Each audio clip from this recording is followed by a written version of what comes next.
Spirit is beyond the mind and senses. So to understand spirit fully, we're going to have to accept guidance from self-realized spiritual authorities, and especially from the Vedas.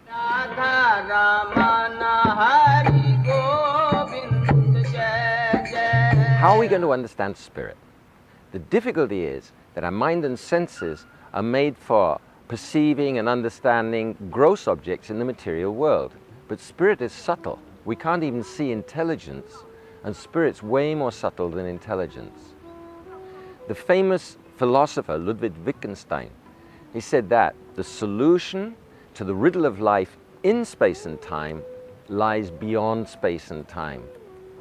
But our mind and senses only perceive things in space and time.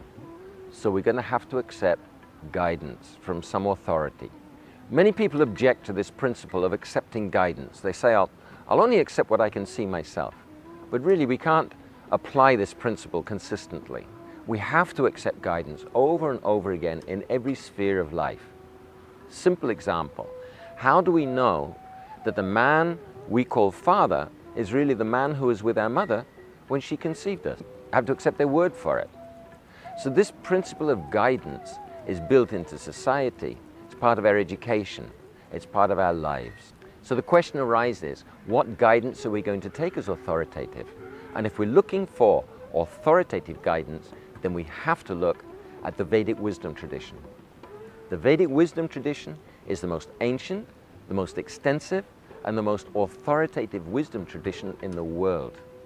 According to the tradition itself, it's self-manifest. That means it's come from the Supreme Self, the Supreme Personality, and it's been handed down by a succession of self-realized spiritual teachers. And that's why, according to the tradition itself, it's completely reliable. And really, there's so much evidence for the extraordinary insight and reliability of the Vedic wisdom tradition. The Vedic wisdom tradition is completely non-sectarian because it supports a whole variety of different spiritual paths.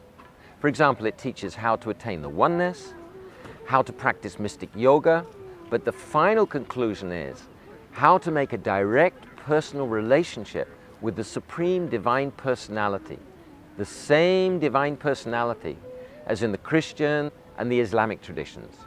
Of course, the question arises, there's so many different ideas about the Absolute. How do we know that the Absolute is a personality? Like to know more? Watch the next video.